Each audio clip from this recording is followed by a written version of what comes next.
Buenos días con todos. Soy Carla Sáenz, asesora regional de bioética de la Organización Panamericana de la Salud.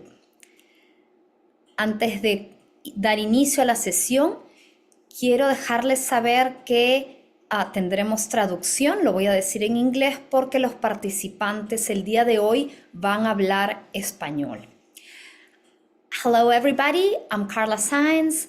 I am PAHO's Regional Bioethics Advisor, and we're going to have a session with simultaneous interpretation today. And if you want to listen to this session in English, please go to the little globe that says interpretation on the bottom right of your screen and click on English. ¿Ok?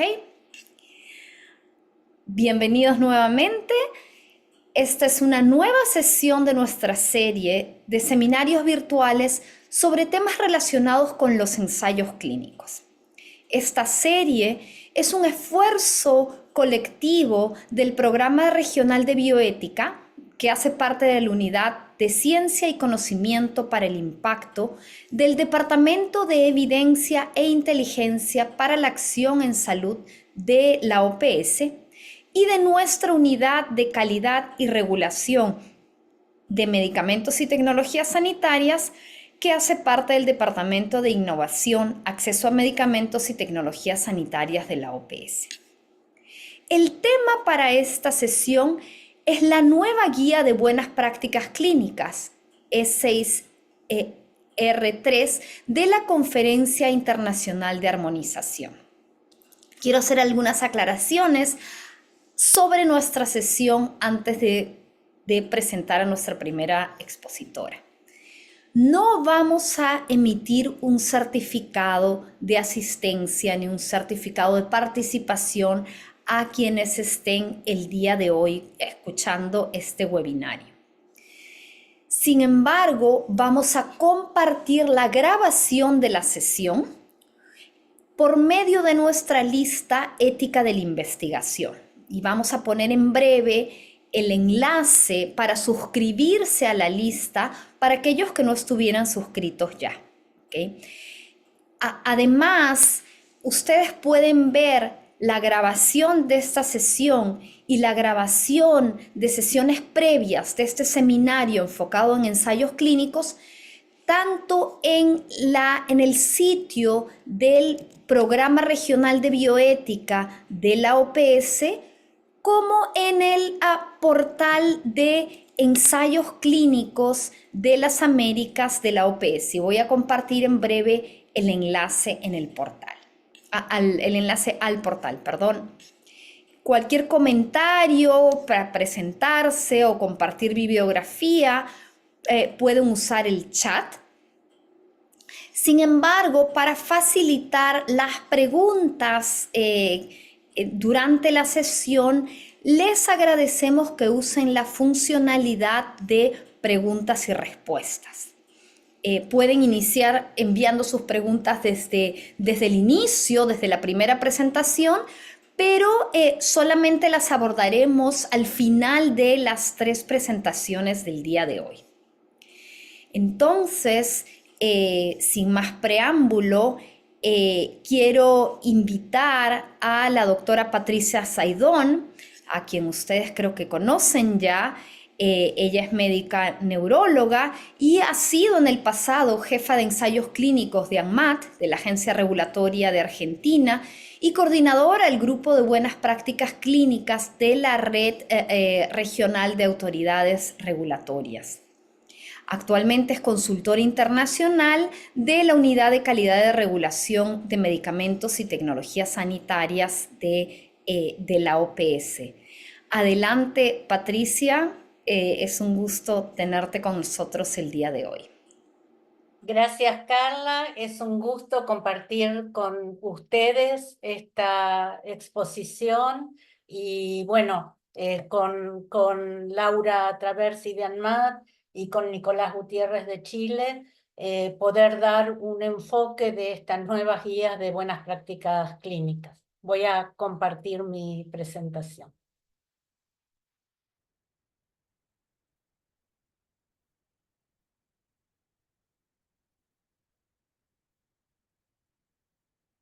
¿Ven ahí bien la presentación? Perfecto. Perfecto, entonces vamos a hablar entonces de esta nueva guía de buenas prácticas clínicas ICH-6R3. Y lo primero que voy a hacer es dar un contexto de este estándar nuevo, en qué tipo de estudios tiene alcance, para qué tipos de estudios tiene alcance y cuál es el contexto actual en la región de ese tipo de estudios. Primero, definir entonces que hay muchos tipos de estudios clínicos.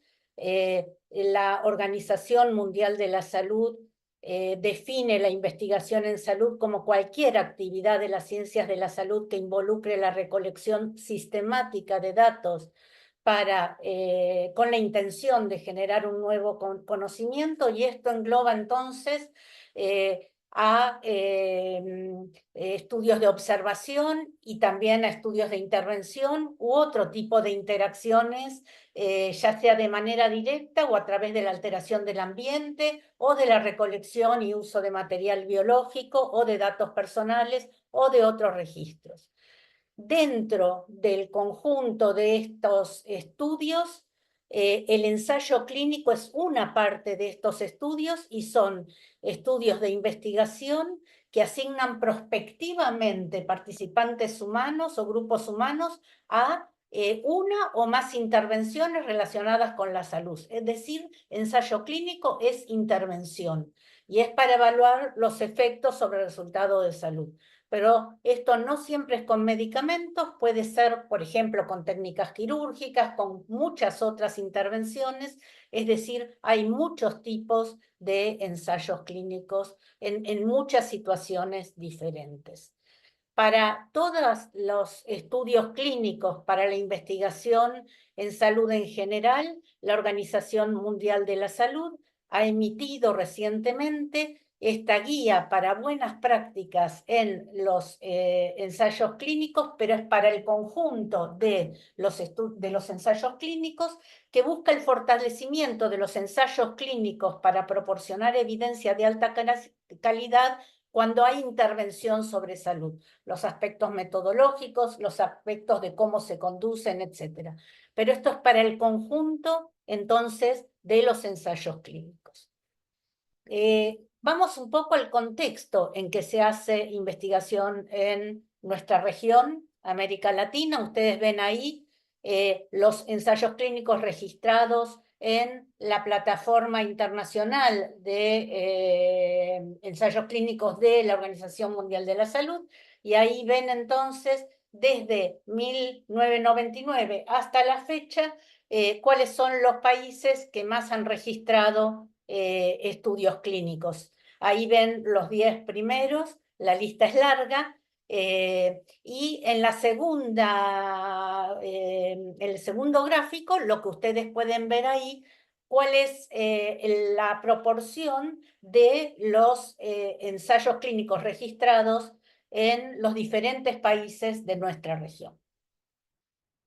Entonces, Estados Unidos tiene, digamos, la mayor cantidad de registros. Dentro de lo que es Latinoamérica, Brasil, México y Argentina, Chile y Colombia son entonces los 5 primeros países que tienen más registros en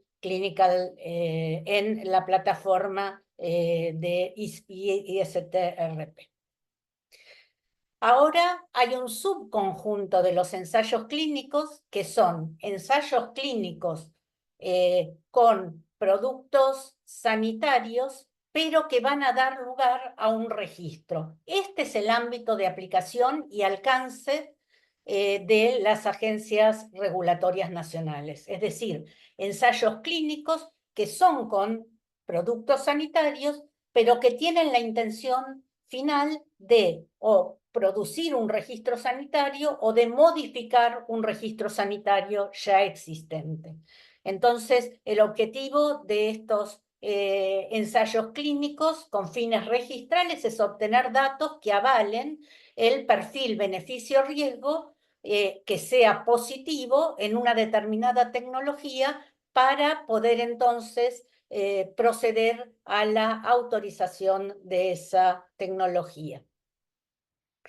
¿Cuál es la distribución de este tipo de ensayos clínicos en nuestra región y en el mundo? Ustedes pueden ver ahí, entonces, entre 2010 y 2020,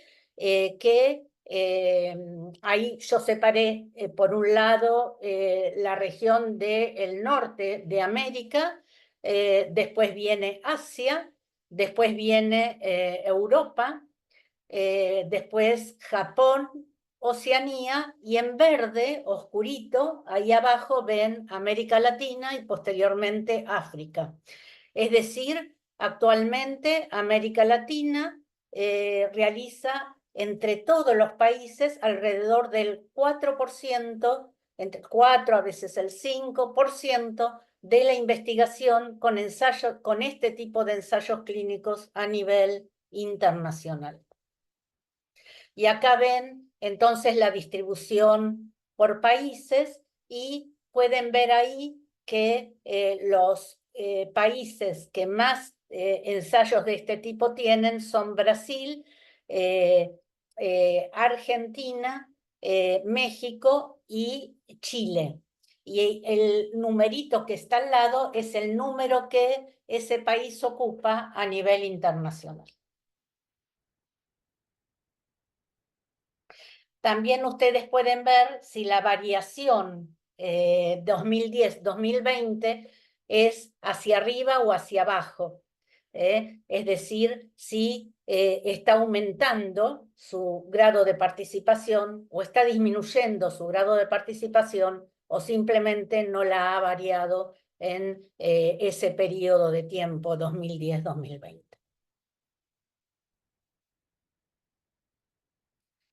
Bueno, en este contexto, para este tipo de ensayos, los sistemas regulatorios entonces involucran múltiples organismos de aprobación. Hay organismos de aprobación en cada país, en todo el mundo, y es necesario entonces lograr un estándar que logre garantizar que se desarrollen, registren y mantengan medicamentos seguros y eficaces, un estándar que haga que yo pueda aceptar datos entre un país y otro país. ¿Por qué no sería lógico repetir ese ensayo en cada país? Primero porque no alcanzaría el tamaño muestral que tiene que tener y sobre todo porque está sobreexponiendo entonces a los participantes. De esta manera entonces ese estándar debe definir términos, debe establecer cuáles son las responsabilidades, debe establecer cómo se debe diseñar, cómo se debe conducir y cómo se debe registrar, cómo se debe reportar en un ensayo clínico y cómo se debe también efectuar el control de calidad y el aseguramiento de calidad. También cómo analizar los resultados. Todas estas cosas entonces fueron tomadas en un estándar del Consejo Internacional para la Armonización de Requisitos Técnicos de Productos Farmacéuticos de Uso Humano, la ICH. Ahora, a partir de ahora yo voy a nombrar a la ICH, que reúne desde 1990 a las agencias regulatorias nacionales y a industria farmacéutica en pos de justamente desarrollar esos estándares. Vamos a hablar un poco de los antecedentes. ¿Cuánto surgió? Bueno, tuvo antecedentes el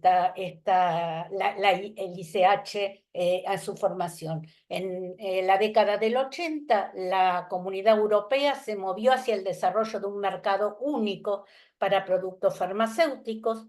Ya en el año 89, entonces, Europa, Japón y los Estados Unidos comenzaron a establecer bases para armonizar los distintos aspectos de la regulación y del desarrollo de medicamentos, y en 1989, en la conferencia de la Organización Mundial de la Salud, ICDA, de Autoridades Regulatorias de Medicamentos, ICDRA, que se realizó en París, comenzó a materializarse esta armonización.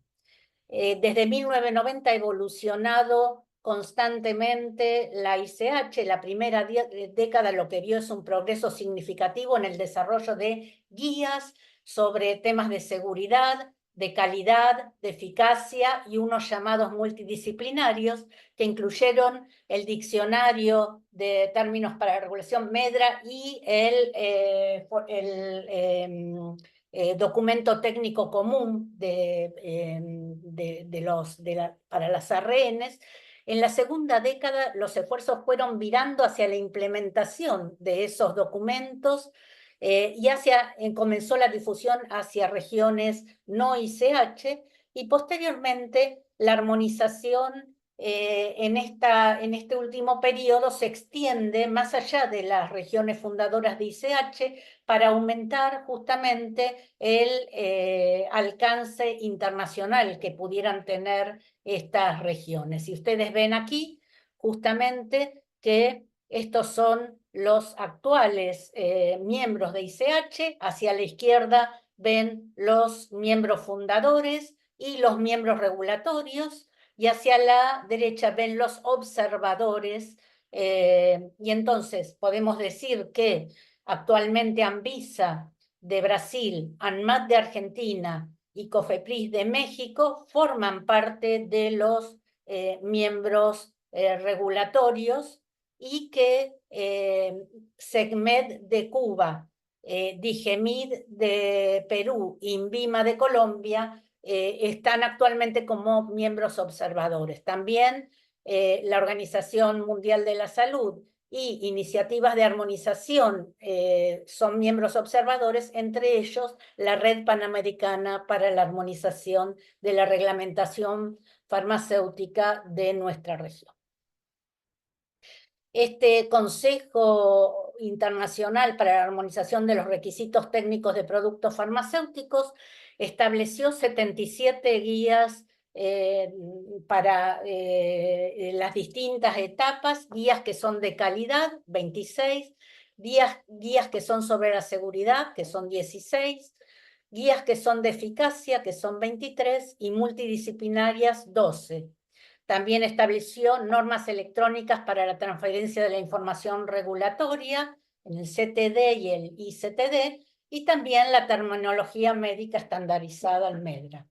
Es importante decir que tiene etapas cada documento, una etapa de construcción, de consenso y redacción de un draft del documento técnico, una etapa 2 de confirmación del consenso y adopción de ese draft, una etapa 3 de consulta y discusión regulatoria, una etapa 4 de adopción y la etapa 5 que es implementación.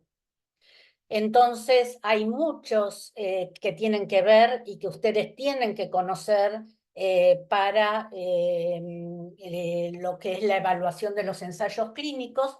Uno de los fundamentales es el documento de consideraciones generales para estudios clínicos, el E8, del cual voy a hablar un minuto en la diapositiva que sigue, pero también hay otros, por ejemplo, el de manejo de datos de seguridad, cómo se deben presentar los resultados de los estudios, estudios en distintas poblaciones, pediatría, geriatría, se está trabajando en estudios en embarazo, principios estadísticos, y dos que tienen que ver con la aceptación que tienen que tener los datos, y entonces cuáles son los factores étnicos a tener en consideración para esa aceptación, y los ensayos clínicos multirregionales.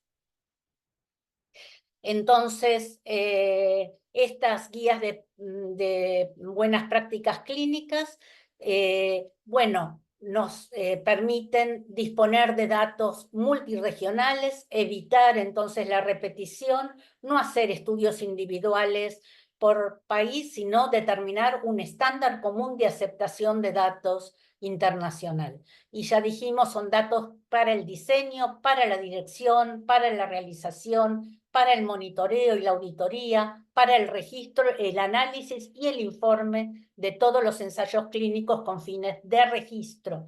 Y esto es importante, no es para el conjunto de la investigación en salud. Las guías de buenas prácticas clínicas tienen el fin de utilizarse en ensayos clínicos, su alcance son los ensayos clínicos con fines de registro.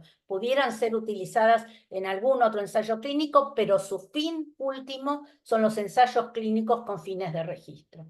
Y para eso permiten establecer parámetros que generen datos creíbles, precisos e íntegros, y como dijimos, establecer todas las pautas durante el desarrollo, la vida del producto. Esto en todas las guías, ¿no? Hubo distintos periodos para esa guía. La guía, cuando salió, la primera describió las responsabilidades de investigadores y patrocinadores e incluyó secciones para documentos esenciales y el manual del investigador.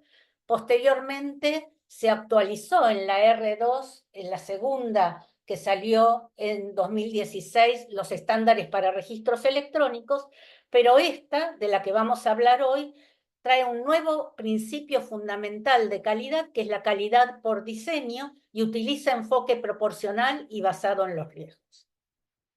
Entonces, esta es la ICH R3, que está compuesta de un documento que ya está adoptado en enero de 2025, que es la guía ICH E6 R3, y que tiene además un anexo que actualmente, el anexo 2, que actualmente está en consulta pública.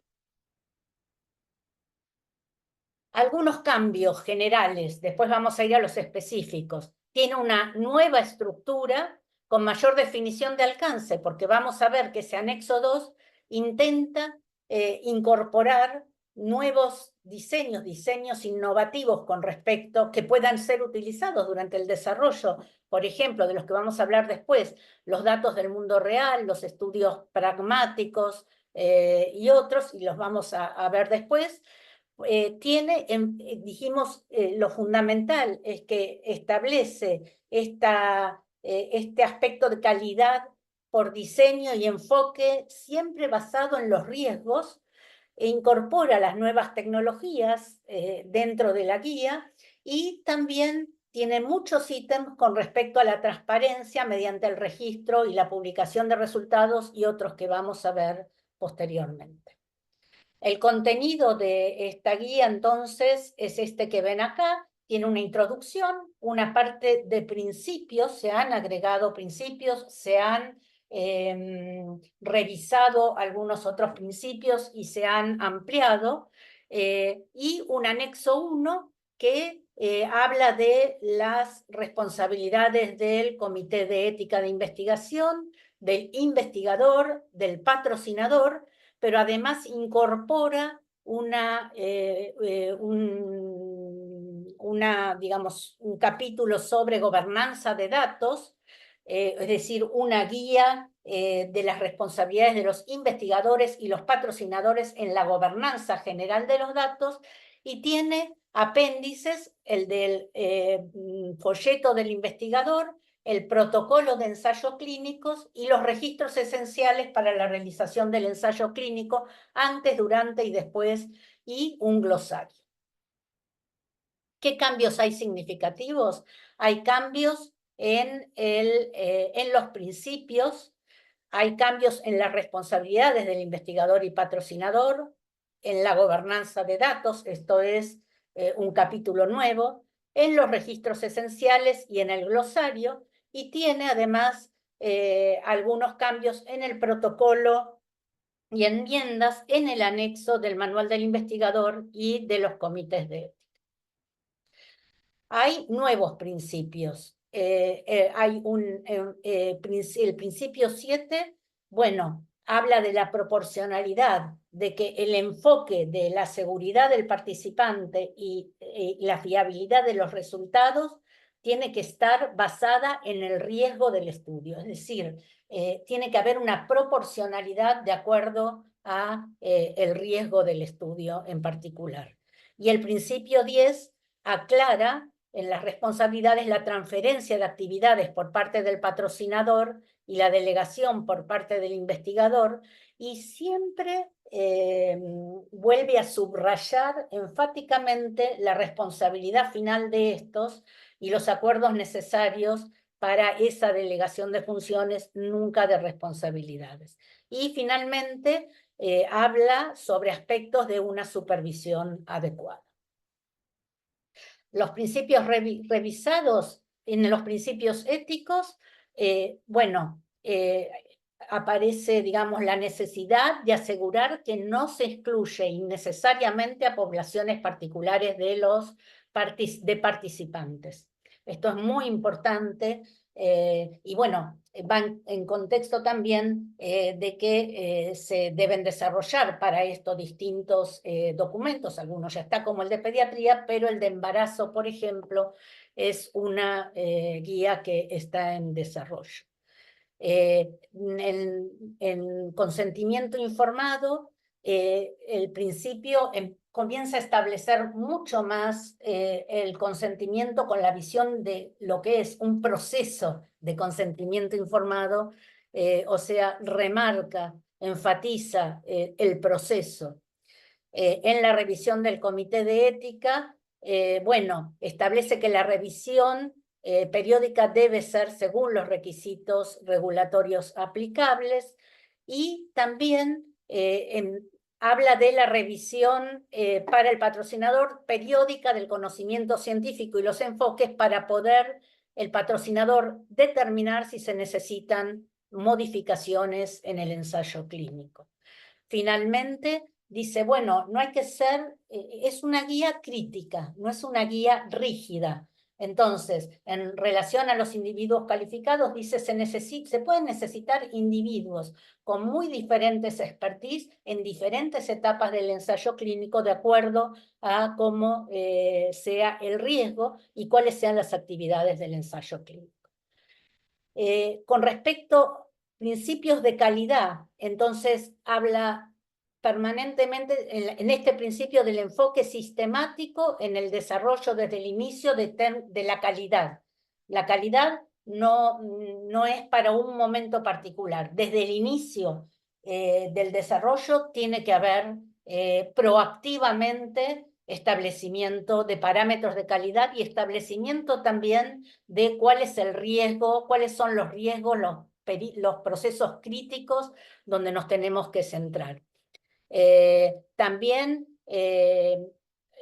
hay un principio revisado en relación a la gobernanza de datos, que entonces estos procesos del ensayo deben apoyar los objetivos claves del ensayo, incorporar procesos eficientes y bien controlados para la gestión de los registros y una gestión adecuada de la integridad de los datos. Y aspectos de la transparencia, el principio de transparencia de los ensayos clínicos que implica no solamente publicar, registrar el ensayo clínico, sino la publicación de los resultados de los ensayos clínicos. Finalmente, como van a ver, cambia algunos aspectos de cómo se pueden enviarlos, manejar el producto, gestionar el producto de investigación y como tal habla de que el producto de investigación que se proporciona al participante, sea cual fuera, si está en el centro de investigación o en otros lugares, debe mantener la calidad adecuada para ser entregado al participante. Ahora, en el ítem de investigador, algunos cambios. En el proceso del consentimiento informado habla de diferentes métodos para proveer la información. Por ejemplo, videos o métodos escritos, otros métodos interactivos, tabletas, etc. Pero siempre habla de la necesidad de que si el participante, no, como la gente de mi edad, no está adecuada a veces a los métodos electrónicos, entonces el papel debe ser una alternativa y se le debe proveer, ¿está bien? Habla de la posibilidad del consentimiento remoto y la firma en papel, bueno, esto lo acabamos de decir, siempre tiene que tener la alternativa de papel como una alternativa. Finalmente, si me esperan un minuto ahí, acá. Ay, se me fue.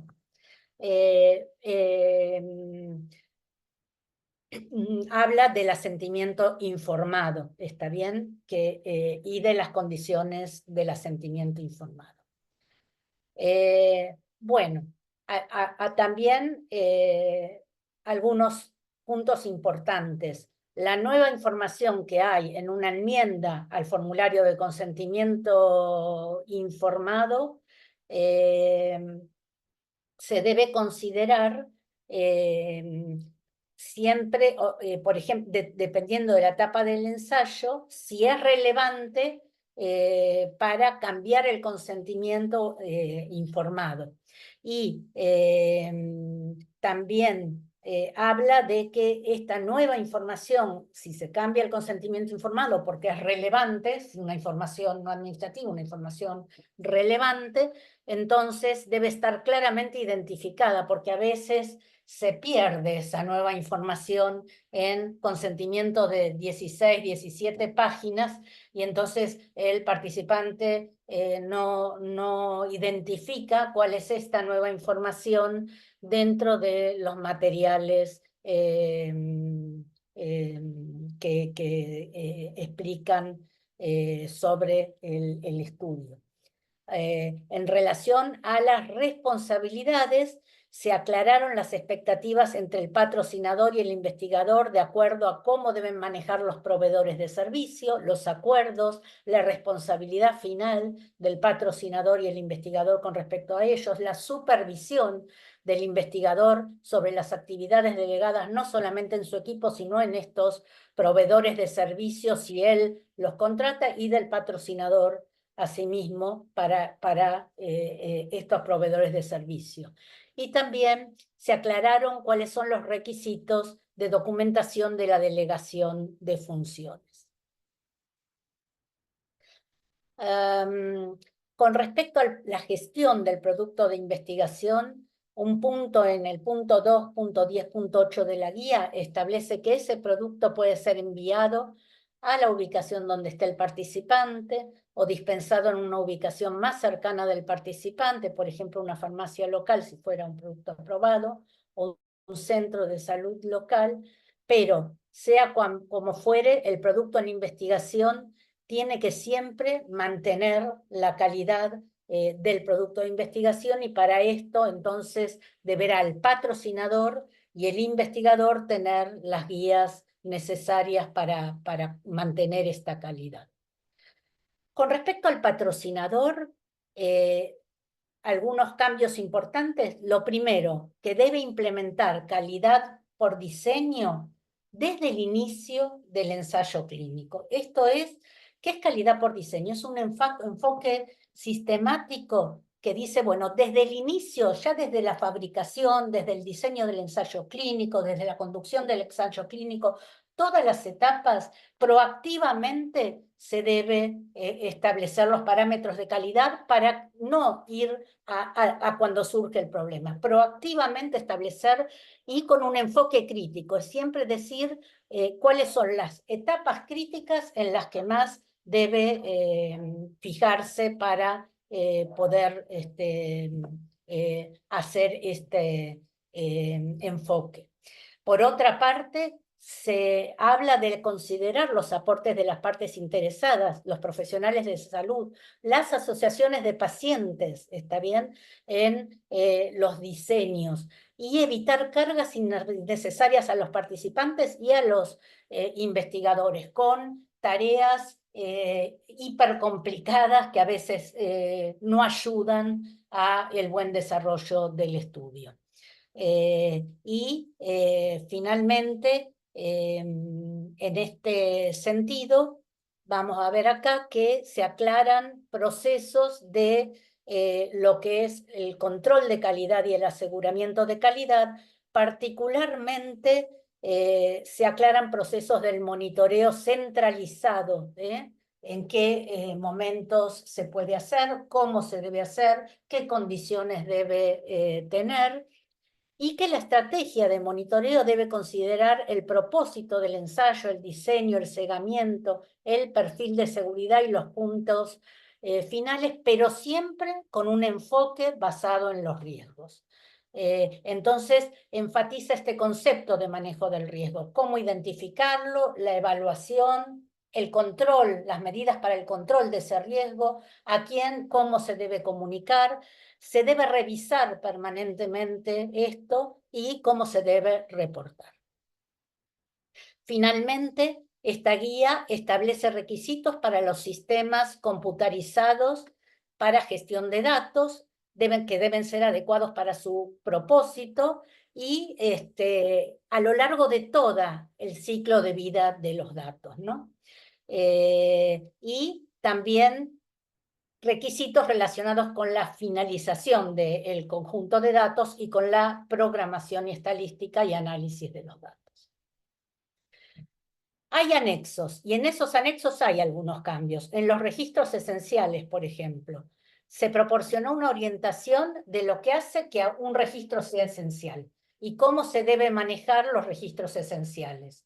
Y también que la naturaleza y alcance de esos registros generados y mantenidos va a depender del diseño del ensayo y va a tener una aplicación de enfoque proporcional al riesgo. También en el protocolo se incluyó la adaptabilidad en el protocolo, incluir rangos aceptables para disposiciones específicas del protocolo que pueden reducir entonces el número de desvíos o incluso la necesidad de una enmienda al protocolo. Fomentar la simplicidad y la claridad de los protocolos y ampliar la sección estadística, por ejemplo, a la luz de los nuevos diseños adaptativos, incluir lo que tiene que ver con los diseños bayesianos. Y en el manual del investigador, incluir las reacciones adversas identificadas como la información de seguridad de referencia, la frecuencia y la naturaleza de las mismas.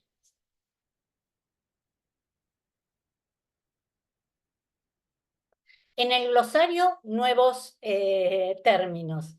Por ejemplo, herramienta de adquisición de datos, proveedor de servicios, porque lo nombra permanentemente, y metadato, metadato que son los datos contextuales que permiten entender los datos en sí mismos, como si fuesen una foto, por ejemplo, la fecha que se sacó la foto, qué tipo de foto, velocidad tiene esa foto, etcétera, etcétera. O sea, datos de contexto que me permiten a mí finalmente entender los datos finales. Se actualizaron algunas diferencias, definiciones, por ejemplo, sitio del investigador, para adaptar estas operaciones en justamente estas actividades que se hacen en entornos descentralizados. Nunca más sujetos, se habla de participantes, y bueno, ya nombramos los metadatos. Hay un capítulo de gobernanza de datos. Para este capítulo de gobernanza de datos se definieron procesos claves que deben abordarse a lo largo de todo el ciclo de vida de los datos, ya sea para la protección de datos, para la gestión de los sistemas de datos computarizados, para procesos claves, la aleatorización, el ajuste de dosis, el seguimiento, incluso para procesos que son claves en la toma de decisiones, por ejemplo, los del comité de monitoreo de datos o el de cegamiento, etc. Y cubren todo, entonces, el ciclo, desde la captura de los datos, desde la revisión de los datos, la corrección, cómo se transfieren, cómo se finaliza finalmente la base de datos, cuánto se va a retener y cómo se destruyen. El anexo 2, algunas consideraciones, aborda las consideraciones de buenas prácticas clínicas que surgen del uso creciente de diseños innovativos y fuentes de datos. Entonces proporciona algunas consideraciones adicionales, por ejemplo, a los datos del mundo real o a los elementos descentralizados y a los elementos pragmáticos. Tiene más o menos la misma estructura que el otro, pero es en relación a estos diseños innovativos. Recordemos que los datos del mundo real son datos relacionados con la salud, que son los recolectados durante la práctica clínica, sin una intervención determinada, que van a proceder ya sea de las historias electrónicas, de encuestas, de diarios electrónicos, incluso de algunos reclamos con respecto a la provisión de servicios. Y la evidencia del mundo real proviene del análisis de esos datos del mundo real.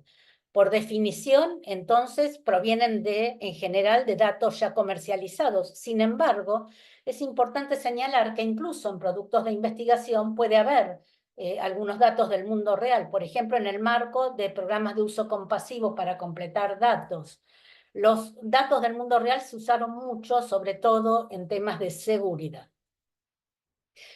¿Qué datos del mundo real pudieran dar lugar a una decisión regulatoria? Por ejemplo, ensayos clínicos controlados que utilizan, además, datos del mundo real para capturar resultados clínicos relacionados con seguridad y eficacia, criterios de valoración del ensayo, para complementar datos de un brazo control, en los llamados ahora ensayos de un solo brazo, para ver datos históricos de una enfermedad, de una población, en estudios observacionales para cumplir un requisito post-comercialización o para establecer cambios en un producto aprobado.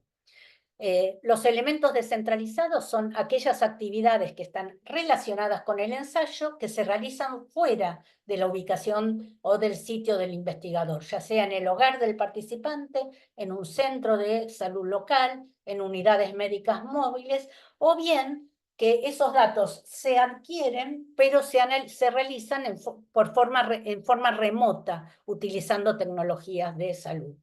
Y finalmente, los datos pragmáticos son aquellos que integran aspectos de la práctica clínica en el diseño y la ejecución del ensayo, como son protocolos simplificados para recolección de datos optimizadas. Es decir, puede haber dos tipos de datos en este sentido. Los datos generados específicamente para el ensayo, esos son primarios, pero puede haber datos obtenidos de fuentes externas que se recopilan para otros fines, y ese uso es un uso secundario de datos. Entonces, algunos puntos para terminar esta exposición con respecto a qué cambia en el anexo 2, que recordemos, está en consulta pública, ustedes pueden entrar y poner sus opiniones. La supervisión del investigador va a depender de la naturaleza de las actividades y ser proporcional a la importancia de los datos que se están recopilando y a los riesgos. La información de seguridad, bueno, acá va a provenir de diferentes fuentes: enfermería, visitas remotas, uso de datos de la historia clínica. El consentimiento informado, bueno, debe adaptarse a si hay elementos descentralizados, elementos pragmáticos. Siempre se debe obtener el permiso, consentimiento, aun cuando sean la utilización, por supuesto, de datos del mundo real. La gestión del producto de investigación, que puede ser dispensado o suministrado al participante o a la persona que designe el participante para, por ejemplo, ser administrado en el hogar del participante. Y para esto se debe proteger la privacidad, asegurar que sea recibido con todos los estándares de calidad, supervisar, bueno, cuál es la ruta y complejidad de administración, el nivel de conocimiento existente de las personas que están participando sobre este producto en particular, y eso lo debe supervisar, por supuesto, el investigador. Y los enfoques para la gestión del producto deben organizarse y llevarse a cabo de acuerdo a requerimientos que vaya a haber con respecto a esto, siempre para estos nuevos diseños innovativos.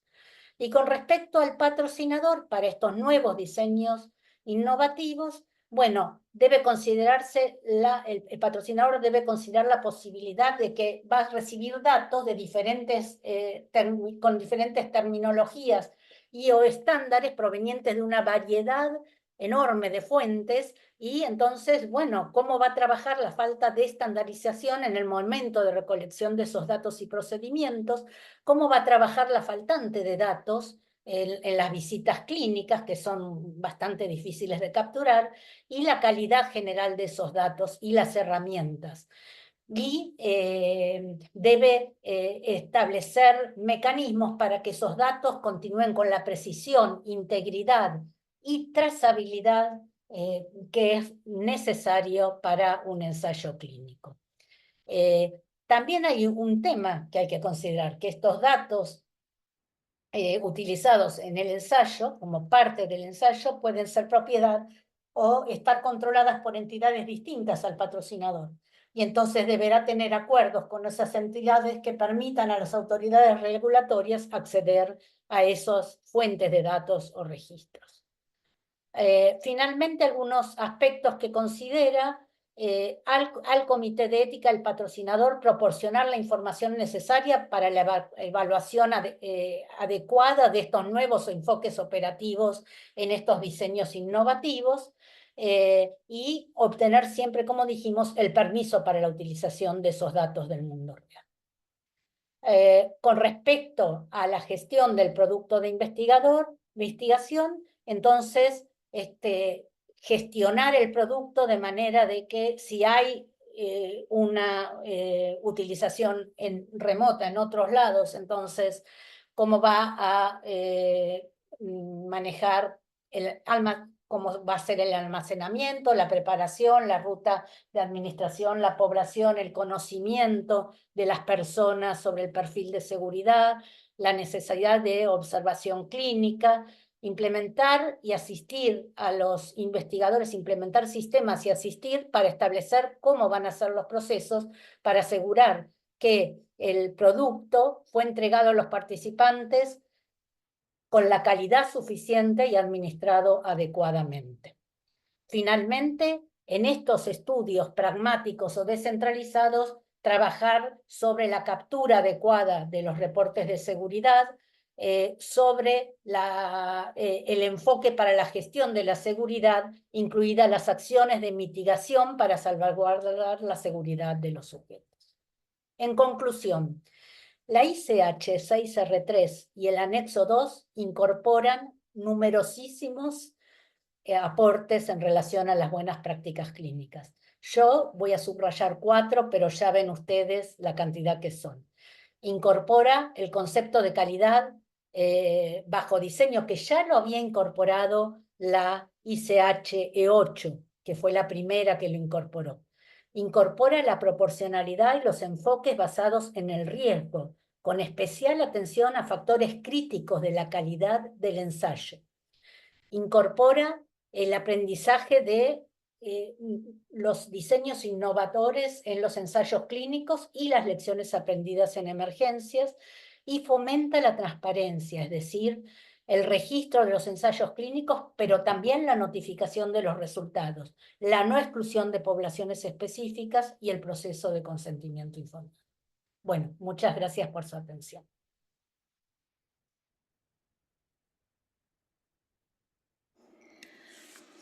Muchísimas gracias por una exposición tan detallada, Patricia. Es realmente el volumen del contenido es bastante notable. Vamos a tener oportunidad de discutir esto posteriormente, luego de la participación de dos panelistas que nos acompañan el día de hoy. Quiero invitar a Laura Traversi, de Argentina. Ella es pediatra, farmacóloga clínica y magíster en investigación clínica farmacológica. Actualmente ella es jefa del Departamento de Ensayos Clínicos de la Dirección de Investigación Clínica y Gestión del Registro de Medicamentos de ANMAT. Adelante, Laura. Gracias por estar con nosotros el día de hoy. Hola, buenos días a todos. Bueno, en principio quiero agradecer la invitación para participar de este seminario. Voy a compartir la presentación.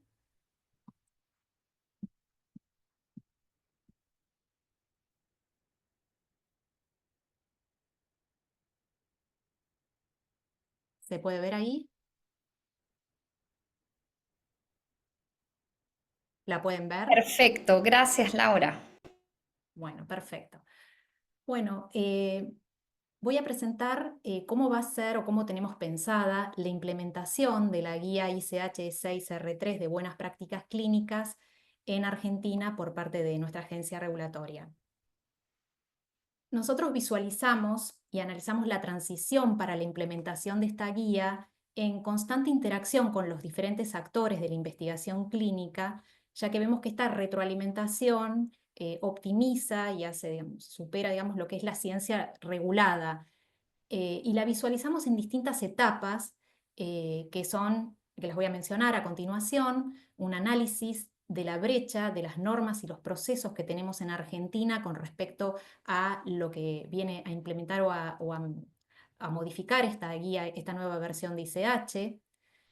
Hace tiempo nosotros estamos trabajando en una actualización de la normativa, así que una actualización que incorpore estos requisitos, los requisitos que sean necesarios de ser incorporados de la versión de ICH, actualización de los procedimientos operativos estándares en base a estas modificaciones de la normativa y el entrenamiento de todos los actores para asegurar que esta implementación gradual se pueda llevar a cabo y sea exitosa. Estas etapas son dinámicas, muchas de ellas se pueden superponer o podemos superar una y después volver a la anterior, pero lo hicimos como para que sea de alguna manera dinámica, de alguna manera didáctica, para que se pueda comprender.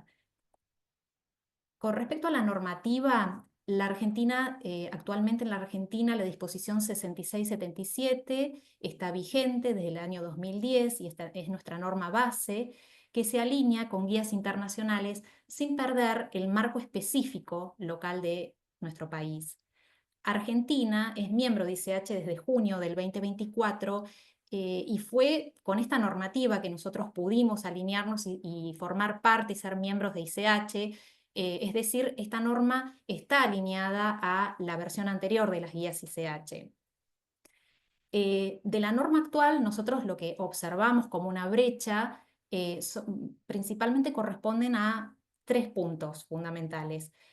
Por un lado, la proporcionalidad, el principio de proporcionalidad basada en riesgo que ya mencionó Patricia, la gobernanza de datos y lo que tiene relación con los roles y responsabilidades.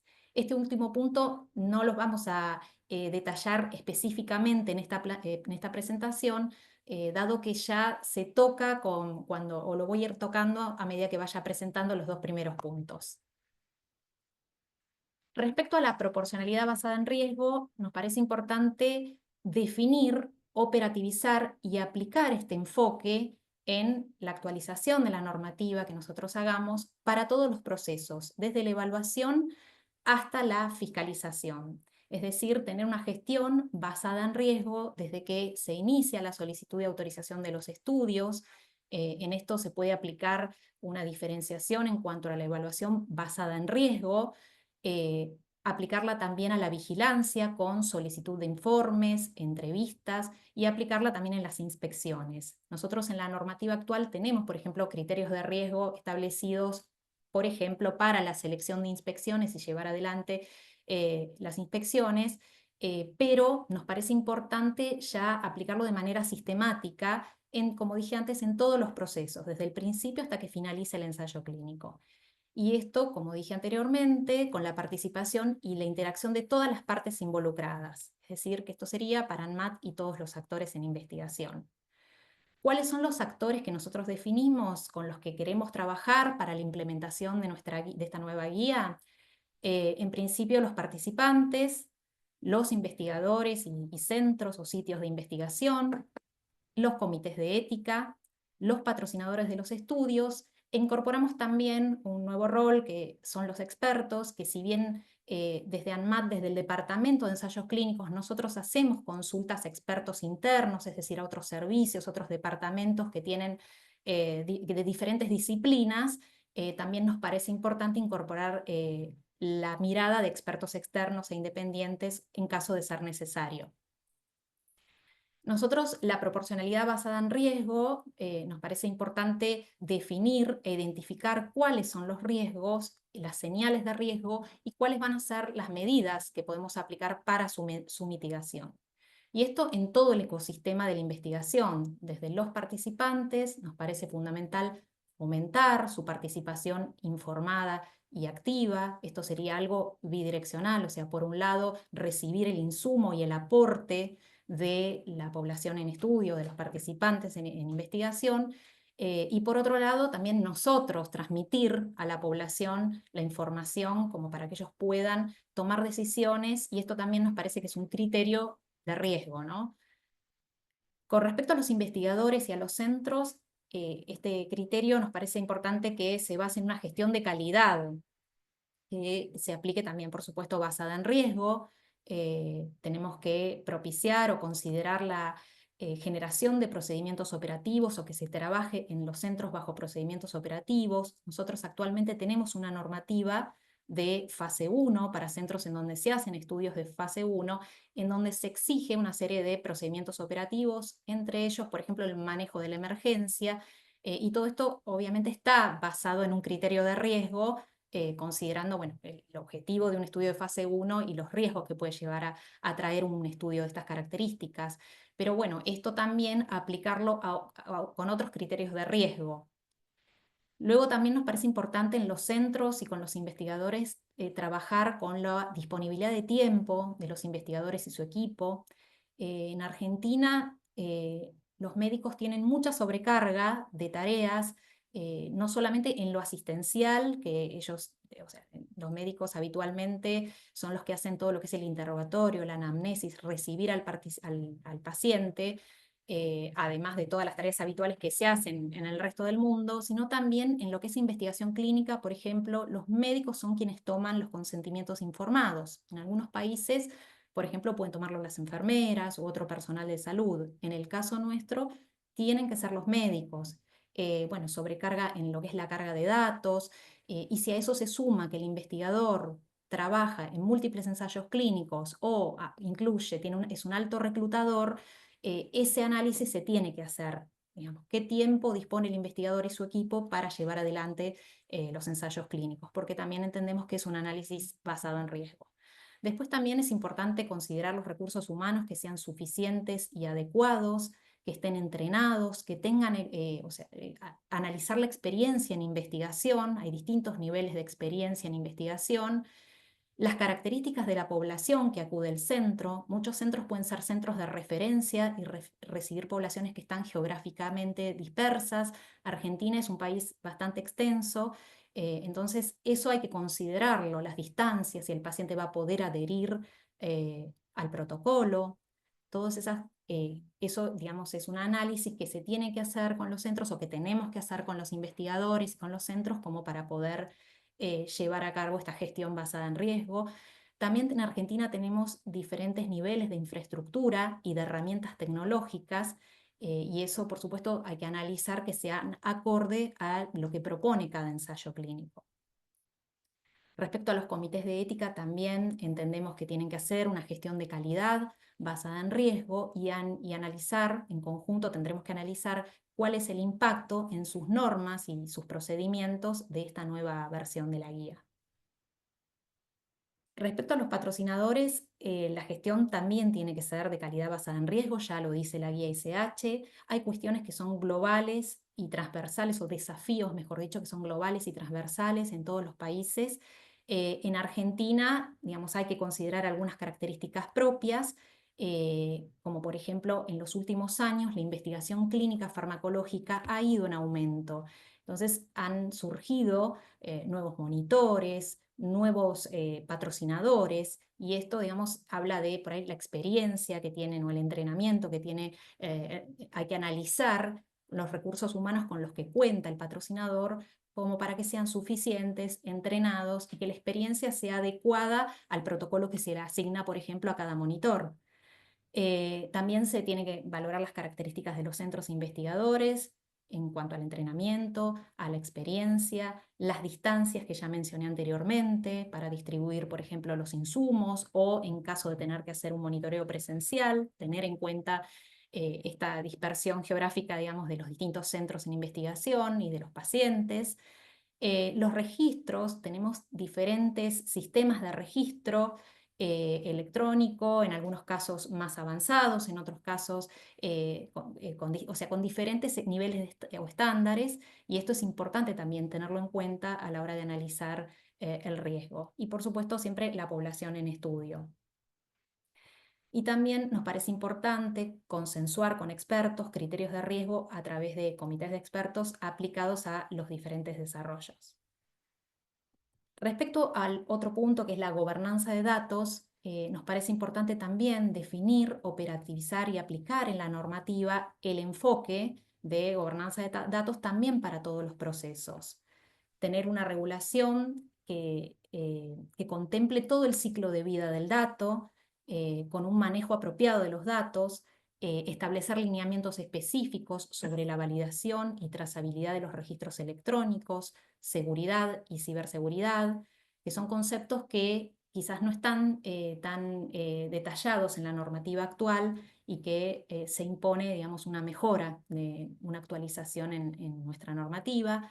El tema de almacenamiento de datos, acceso a largo plazo, la integración de las distintas fuentes de datos y la gestión de datos faltantes o inconsistentes que se alineen con la nueva guía. Esto es aplicable, como dije antes, también en todo el ecosistema de la investigación, para ANMAT y todos los actores. Es importante que apliquemos políticas que tengan en cuenta la legalidad, la seguridad y la privacidad de los datos. Localmente nosotros tenemos algunas legislaciones relacionadas a la protección de datos personales, a sistemas electrónicos, a registros electrónicos de historias clínicas, pero es importante quizás detallar para la investigación clínica cuáles son los estándares y los requisitos que vamos a necesitar para cumplir con lo que establece la guía. En cuanto a los participantes y la generación de los datos, nos parece importante que participen en lo que es el diseño y la validación local de las herramientas, en la accesibilidad, tener en cuenta la accesibilidad. En muchos casos hay participantes que no tienen acceso, por ejemplo, a Internet o a una herramienta inteligente, y si el protocolo lo requiere, que no sea eso un obstáculo para la inclusión de estos participantes, sino que eso se contemple y bueno, se tenga en cuenta para no dejarlos excluidos de la investigación. El entrenamiento en la herramienta de adquisición de datos, la comunicación, a quién acudir si falla alguna de estas herramientas o si hay un problema de seguridad, tiene que ver, bueno, con parte del entrenamiento y la posibilidad de acceso a la información personal. Hacemos hincapié en la inclusión de los participantes para que, digamos, nuestra población también se encuentre representada en los ensayos clínicos que se hacen en nuestro país. Con respecto a los investigadores y centros, también es fundamental en el tema de gobernanza de datos el entrenamiento en todos los niveles, por ejemplo, en las herramientas de adquisición de datos, en los distintos, considerar que en Argentina, una vez más lo repito, hay distintos niveles de complejidad en los registros de datos, no hay una historia clínica única para todo el país, entonces esto también hay que considerarlo. La diversidad en lo que es la capacidad informática y la infraestructura de los centros de investigación. Respecto a los comités de ética, también tenemos distintos niveles de complejidad de los sistemas informáticos o distintos niveles de madurez.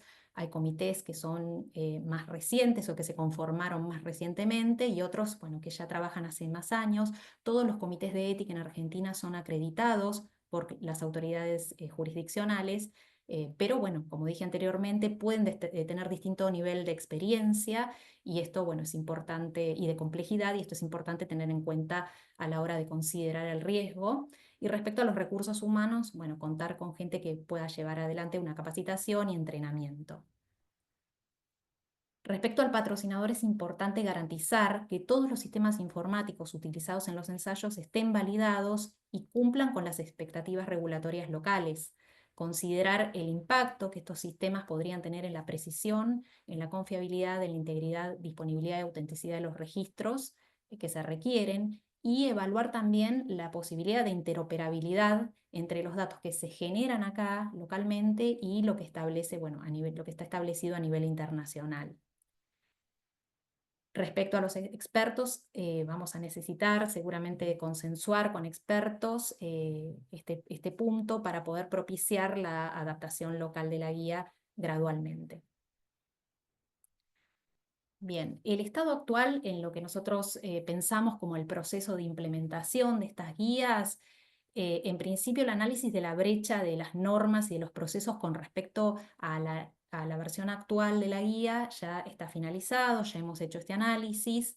En relación a la actualización de la normativa está en curso, hay un borrador que ya se ha elaborado y está en revisión interna. Luego tenemos la revisión y actualización y generación de procedimientos operativos estándares, que esto va a ir de la mano de cuando se apruebe la normativa, o sea que eso está pendiente. Y por último, el entrenamiento de todos los actores para asegurar la implementación gradual de esta guía. Esto está en curso porque ya internamente hemos distribuido la guía, hemos analizado esta guía por subgrupos, ¿sí? Tenemos agendadas reuniones internamente como para poder llevar adelante la discusión.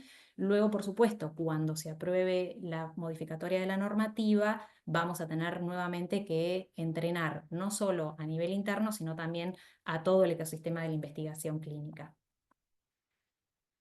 Bueno, hemos ido mencionando en realidad a lo largo de toda la presentación los desafíos locales. Consideramos como desafío importante que la implementación de estas guías sea gradual, trabajando en forma conjunta con todos los actores intervinientes, teniendo en cuenta el contexto local para evitar generar exigencias y costos excesivos o innecesarios y que desalienten la innovación y la incorporación de los avances tecnológicos. Si bien los enfoques mencionados son utilizados de alguna manera en la práctica clínica, es decir, el criterio de riesgo es algo con lo que nosotros actuamos habitualmente dentro de nuestra agencia regulatoria, pero bueno, el desafío es incorporarlos en la normativa adecuadamente con el fin de fomentar la transparencia.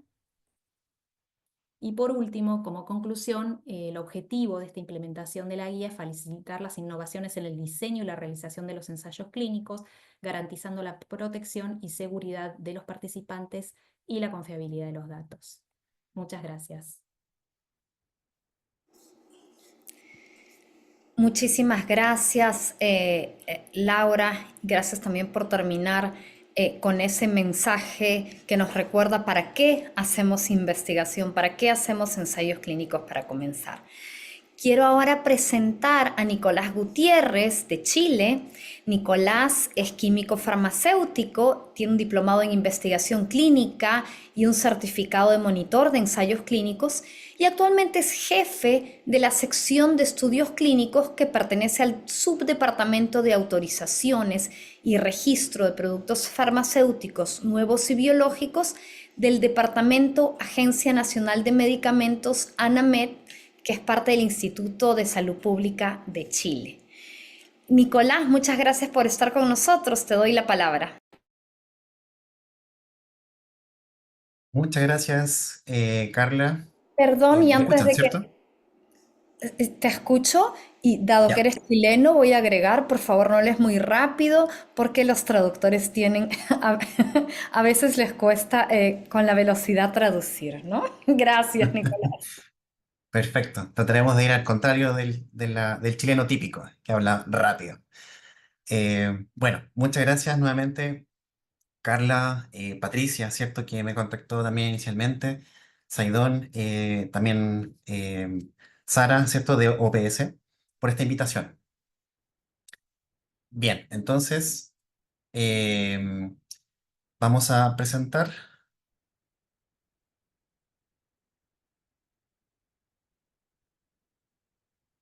Ahí me avisan si se ve la presentación.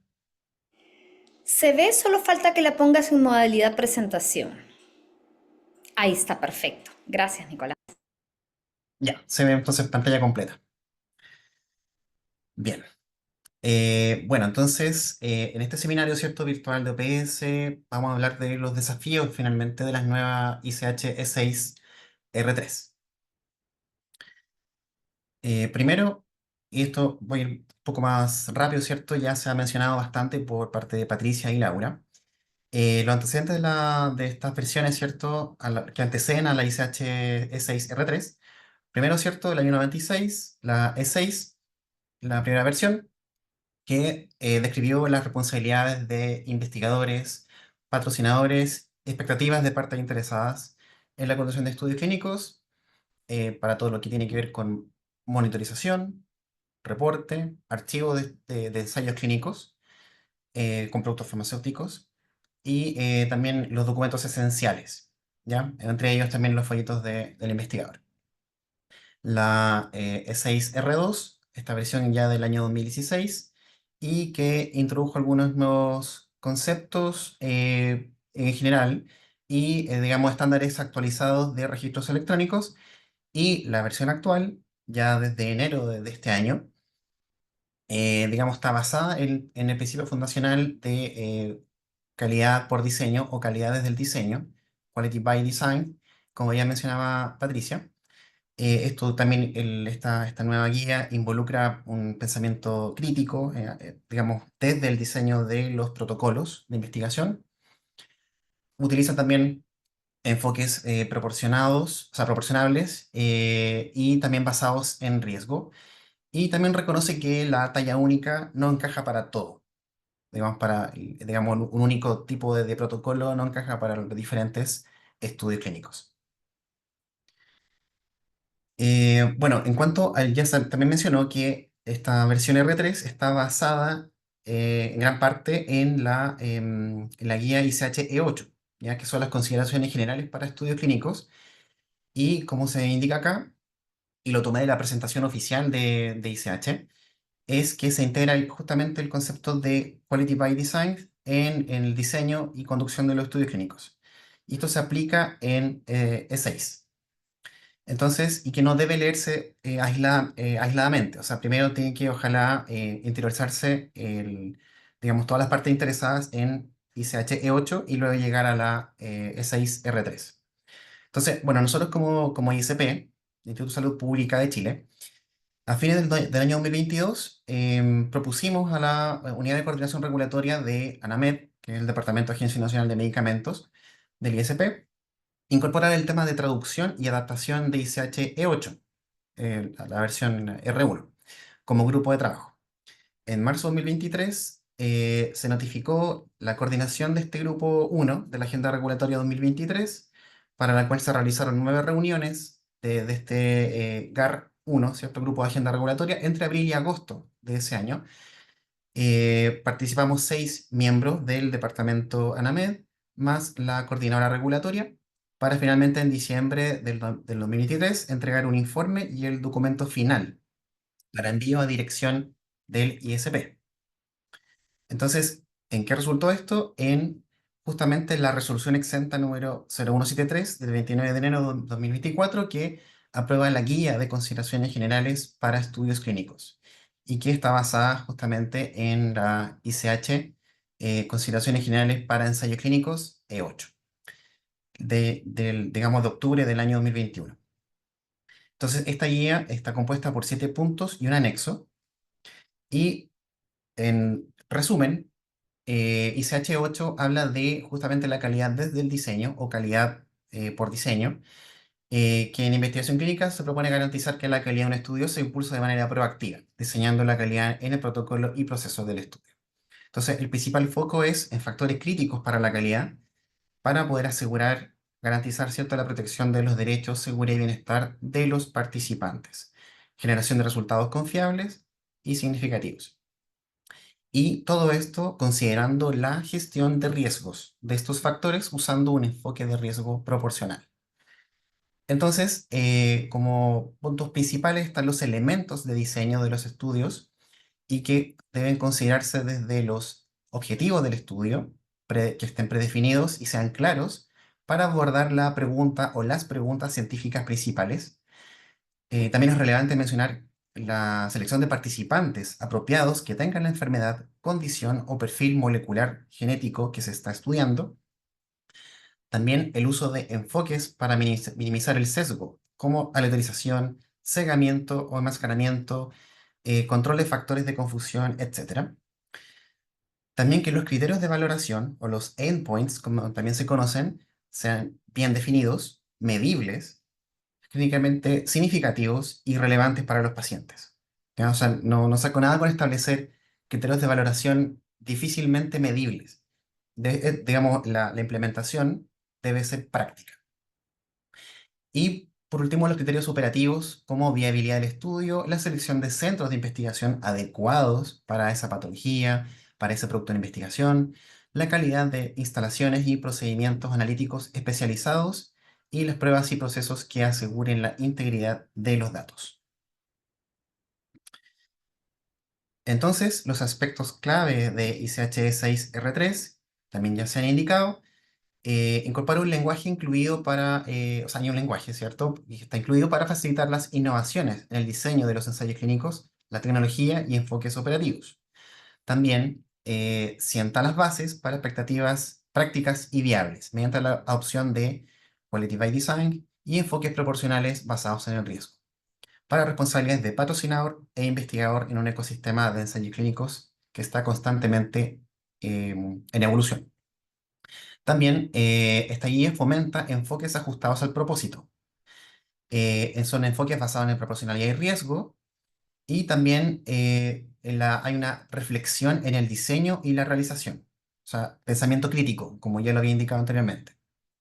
También se incorpora el aprendizaje de diseños de ensayos clínicos innovadores y lecciones de emergencia de salud pública, pandemias. Por ejemplo, ensayos clínicos adaptativos, etc. Fomentar la transparencia mediante el registro de ensayos clínicos y la notificación de resultados. Ya esto es importante y ya lo está pidiendo, lo exige, ¿cierto? La herramienta global, la GBT, ¿cierto? De la Organización Mundial de la Salud para las distintas autoridades reguladoras. También hay enfoques para la obtención del consentimiento informado. ¿Ah? Hay nuevos enfoques, ¿cierto? También se mencionó anteriormente, asentimiento, etc. Y también actualización de algunas definiciones, por ejemplo, centro del investigador, para adaptarlas a las operaciones de ensayos clínicos en ajustes descentralizados. O sea, aquí también estamos tomando otro concepto que tenemos que ir incorporando e implementando, que son los estudios clínicos descentralizados o mixtos. Bien, entonces ahora aspectos principales que me llamaron la atención y que son bien interesantes digamos, de exponer. La gobernanza de datos. Esta es una nueva sección en R3 que proporciona orientación a las partes responsables, investigadores, promotor o patrocinador, sobre la gestión adecuada de la integridad de los datos, para permitir la notificación, verificación e interpretación de la información relacionada a los ensayos clínicos. También se definen procesos clave que deben abordarse a lo largo de todo el ciclo de vida de los datos: protección de datos, gestión de sistemas informatizados, elementos esenciales como aleatorización, ajustes de dosis, segamiento, y también procesos de apoyo a la toma de decisiones clave, como finalización de los datos, desenmascaramiento, actividades del comité interno de monitoreo de datos también. Además, se especifica que los procesos deberán centrarse en la criticidad de los datos y ser implementados proporcionalmente y documentados adecuadamente. También se describen los elementos del ciclo de vida de los datos, desde su captura hasta su destrucción, que es lo que voy a mencionar, digamos, en la diapositiva siguiente. Y se aclara el significado de metadatos, que también es un concepto muy interesante y novedoso. Y como ya lo había indicado Patricia, ¿cierto? El metadato es información contextual necesaria para comprender un determinado elemento de datos. Los metadatos son información estructurada que describe, explica, facilita la recuperación, el uso o la gestión de datos. Y para lo que es la guía ICH 6R3, los metadatos relevantes son los necesarios para permitir la evaluación adecuada de la realización del ensayo. O sea, digamos, lo vemos de forma general, pero hay que irlo em, viendo en el detalle y después, posteriormente, en el día a día, de forma gradual. Bien, entonces acá los procedimientos que debieran establecerse para el ciclo de vida de los datos parten, ¿cierto?, de la captura del dato, para posteriormente, digamos, incluir metadatos relevantes, incluyendo registros de auditorías. Después tiene que haber una revisión de esos datos y metadatos. Después una corrección de datos, una etapa de corrección. Después transferencia, intercambio, migración de datos, para llegar a una finalización de conjunto de datos antes del análisis. Después tiene que haber una retención, ¿cierto? Almacenamiento de los datos, acceso, y finalmente una destrucción. Ahora, estos pasos también pueden tener un distinto orden o de forma paralela en algunas etapas. Entonces, los desafíos en cuanto a los protocolos de investigación clínica, se destaca entonces la importancia del protocolo como adaptabilidad al mismo, incluyendo intervalos aceptables para disposiciones específicas, por ejemplo, reducir el número de desviaciones, o sea, para permitir esa desviación, esa reducción, y en algunos casos la necesidad de una enmienda al protocolo, o sea, protocolos con mayor capacidad de adaptabilidad pueden llevar a originar menores enmiendas, menor cantidad de enmiendas al protocolo. También se fomenta la simplicidad y claridad, o sea, un protocolo que tiene que ser claro, conciso, factible operacionalmente. También se establece minimización de complejidad innecesaria y para mitigar o eliminar riesgos importantes para los derechos, seguridad y bienestar de los participantes, ya no sujetos, sino que participantes en el ensayo y la fiabilidad de los datos. También se aborda la implicación del retiro del consentimiento o la interrupción por parte del investigador. Y se amplía la sección estadística para incluir metodologías de inferencia estadística. Por ejemplo, diseño y estimandos bayesianos, ya que tiene que ver con la estadística bayesiana en los diseños de estudios adaptativos.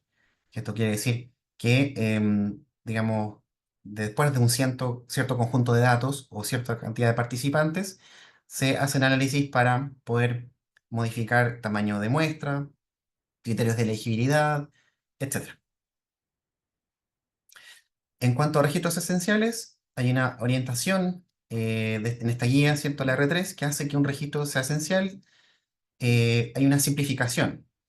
Aquí se señala que se generan muchos registros antes y durante la realización del ensayo clínico. Entonces, la naturaleza y extensión de estos registros, digamos, dependen del diseño del ensayo, su realización, la aplicación de enfoques proporcionales al riesgo y la importancia y relevancia del registro para el ensayo. Entonces, digamos, ahí también veo un cambio que se aprecia desde la primera, ¿cierto? Versión de ICH6, que eran tres tablas o tres, digamos, cantidad, listas de documentos que tienen que estar documentos esenciales antes, durante y después del ensayo clínico. Y aquí se simplifica a una tabla de ejemplos de registros esenciales, bueno, que incluyen protocolos, folleto del investigador o información básica sobre el producto, formulario de consentimiento informado, aprobaciones, opiniones necesarias.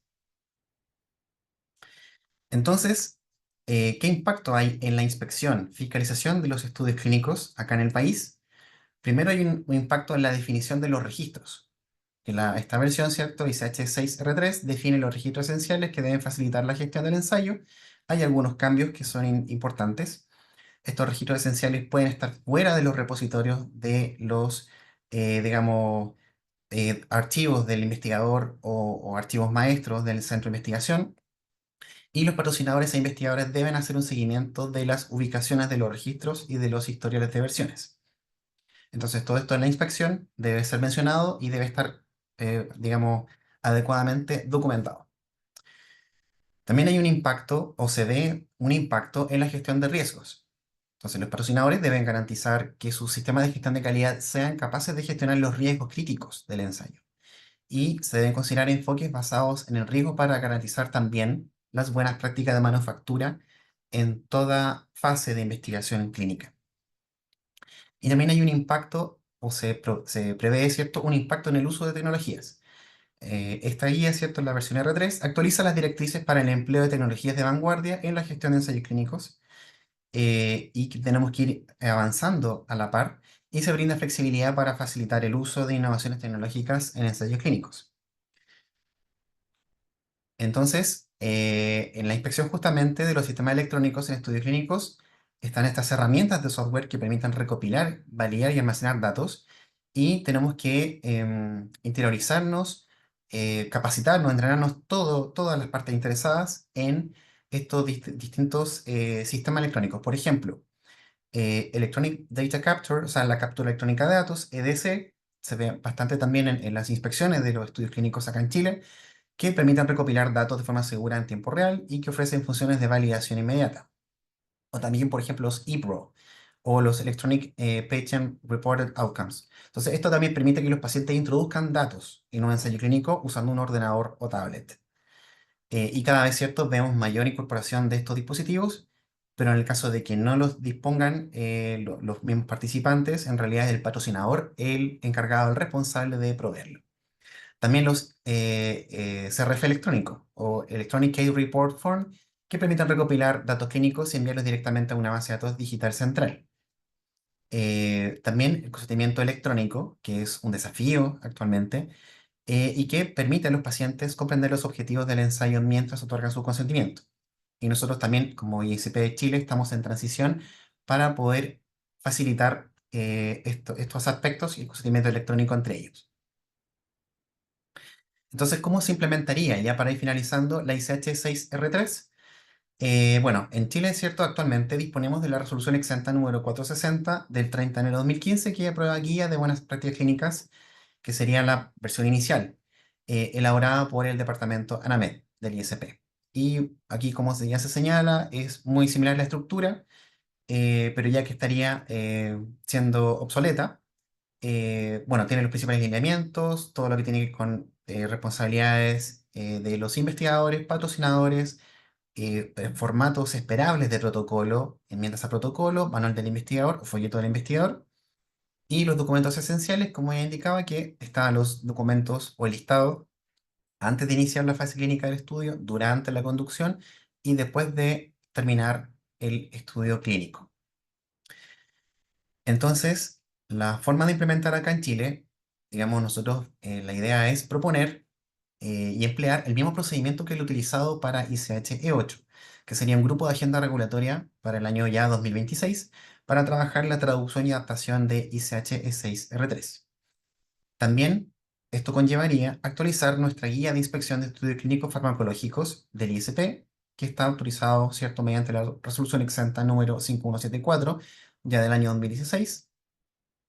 También sería elaborar, actualizar un instructivo sobre consentimiento informado electrónico, que también lo tenemos pendiente, incluso desde que finalizó la pandemia, ya por mediados del año 2022, poder incorporarlo y que sea publicado en la página web institucional. Y también lo que se advierte es poder proponer una guía de estudios clínicos descentralizados, obviamente que incorpore diferentes etapas de descentralización para poder finalizar con la entrega y evaluaciones de estudios clínicos en los domicilios, incluso de los participantes de cada estudio clínico. Así que bueno, eso es finalmente, y bueno, Chile tiene al ISP. Muchas gracias. Muchas gracias, Nicolás. Voy a invitar a Laura y a Patricia que se nos unan nuevamente para la discusión. Y quiero empezar con un tema que creo que amerita una aclaración inicial, y le voy a pedir a Patricia que lo aclare para la audiencia. Antes de abordar este punto, sin embargo, quiero resaltar que contamos con el portal de los ensayos clínicos de las Américas, y muchos de los temas que Patricia va a referir, que se han mencionado durante la sesión, desde ensayos clínicos con estadística bayesiana, a los roles de los comités de monitoreo de datos, han sido abordados en sesiones previas. Entonces, tengan presente que tenemos todos estos recursos disponibles para que los consulten de manera complementaria.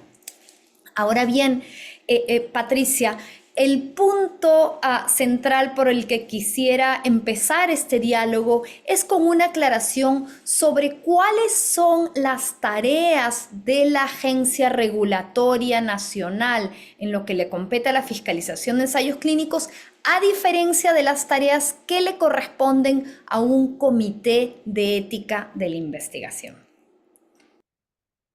Bueno, muchas gracias, Carla, por la pregunta. Vi varias preguntas que me parece necesario aclarar y que tienen que ver con este tema. Como dijimos, la ICH E6R3 es un estándar para los ensayos clínicos que tienen fines de registro por las agencias regulatorias. ¿Está bien? Este es un primer punto.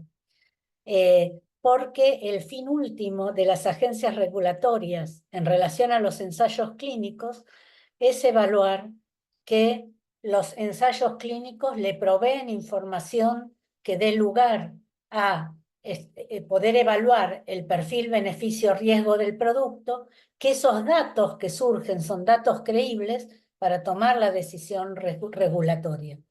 Pero un ensayo clínico tiene dos patas de aprobación, ¿está bien? Una es la aprobación del comité de ética y otra es la autorización del ente regulatorio. La aprobación del comité de ética da cuenta de, tiene que evaluar el estudio en esa población, los aspectos éticos y metodológicos del estudio, y el estándar para eso son las guías éticas internacionales, ¿está bien? Y evalúa no solo ensayos clínicos con medicamentos para fines registrales, evalúa también ensayos clínicos con medicamentos que no son para fines registrales, evalúa ensayos clínicos con otras tecnologías sanitarias y también evalúa estudios clínicos. Y entonces está evaluando desde el punto de vista ético y metodológico, basado en esos estándares de esas guías internacionales, esos aspectos en particular. La agencia regulatoria no evalúa el ensayo clínico en sí, por sí mismo. ¿Está bien? La agencia regulatoria evalúa un ensayo clínico como parte de un desarrollo de un producto para dar lugar a o aprobar el producto o modificar el registro que ya se tiene de ese producto.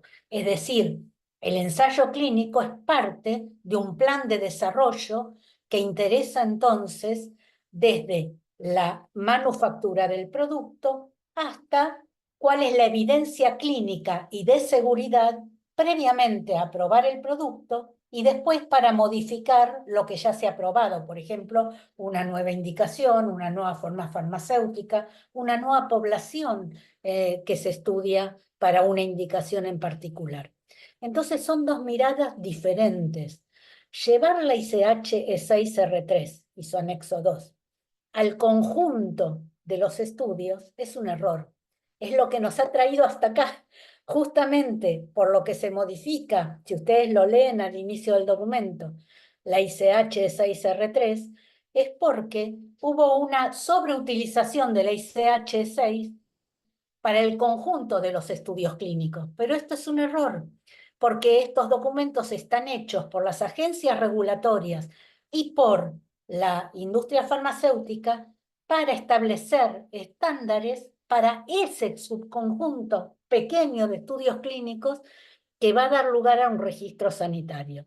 Como tal, la guía SH, porque ahí voy a poner con una sola pregunta, no va a establecer aspectos del consentimiento informado más profundos que estos que establece.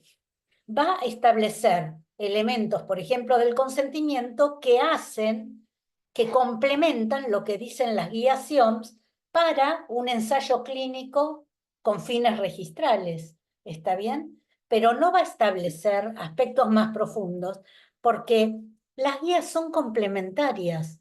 Lo que hay a veces es que, así como los comités, yo siempre cuento una anécdota, ¿no? Con el comité de ética de mi hospital. Yo quería hacer un estudio de errores de medicación, todos queríamos hacer en el hospital, y de eventos adversos en la sala de clínica. Los de clínica querían hacer sobre todo. Pero entonces, el comité de ética lo que pedía es un número importantísimo de elementos que que se basaban en la ICH. Pero entonces pasaba que, por ejemplo, si había una serie con respecto al consentimiento y demás, y algunas cuestiones, no porque no tuviera que haber consentimiento, no estoy hablando de esto, pero una serie de cuestiones que invalidaban en sí mismo lo que se podía obtener del estudio. Finalmente introducían un bias porque en vez de estudiar toda la sala de clínica, se iba a estudiar a 3 pacientes de la sala de clínica, porque no se lograba introducir todo eso. Eso es una mala utilización de la guía ICH, porque no es entender el contexto. No es que la guía ICH está por encima de todo lo demás, que a veces pasa eso. La guía ICH complementa las guías éticas, cada uno tiene su espacio, su lugar. Entonces hay muchas preguntas que les invito a revisar ahí, de las que hicieron, que la van a responder las guías SIOMS, pero no van a estar respondidas por la guía ICH, ¿está bien? La guía ICH es para el contexto de las agencias regulatorias, para los ensayos clínicos que van a dar lugar, como dijimos, esto hay que grabárselo, a un registro sanitario o modificar un registro sanitario, ¿eh? Por alguna de las circunstancias. Bueno, no sé, Carla, si esto contesta tu pregunta. Absolutamente. Como eticista creo que a veces una manera como explicamos lo mismo es que el que algo deba hacerse no quiere decir que necesariamente sea obligación de la gente X hacerlo. La Agencia Regulatoria Nacional tiene unas funciones importantísimas y específicas, pero no se trata de que reemplace un comité de ética. Muchos Ni de ustedes viceversa. Exactamente, ni el comité de ética debe fungir de agencia regulatoria, ni la agencia regulatoria debe fungir de comité de ética. Sin embargo, un avance positivo de esta revisión de la guía de buenas prácticas clínicas, por lo menos a mi gusto, es que cada vez hablamos el mismo lenguaje. Algunos de ustedes, no me acuerdo si era Laura, Nicolás o Patricia, se referían un poco, usaban la palabra ecosistema. Este es un ecosistema. Hay una serie de tareas y actores implicados. Y el ecosistema es más un sistema si todos hablamos de la misma manera. Si la Agencia Regulatoria Nacional empieza también a hablar del consentimiento como un proceso, todos nos estamos entendiendo mejor. No significa que ahora la Agencia Regulatoria Nacional reemplaza al Comité de Ética en lo que compete a la revisión del consentimiento informado. Pero creo que somos cada vez más conscientes de que es un proceso y de muchas cosas que hemos hablado en otras situaciones.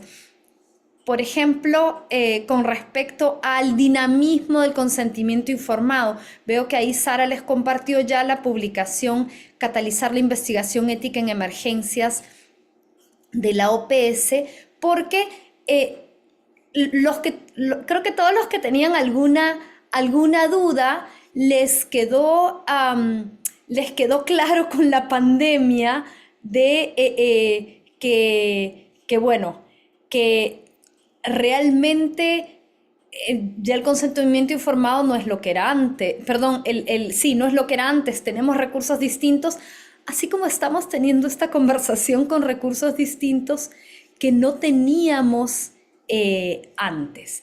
Entonces, creo que quizás uno de los temas más novedosos e importantes que mencionó Patricia ya y sobre el que quisiera, sí, tanto Patricia como si quieren Laura y Nicolás, desde el lado de la adopción de los países, pudieran expandirse, es sobre el tema de los datos del mundo real.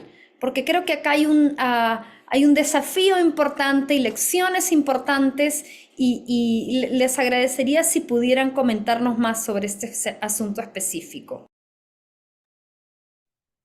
Si quieren empiezo yo. O sea, los estudios de datos del mundo no son, estoy diciendo mal, estudios. O sea, es la utilización de datos del mundo real, ya se efectúa.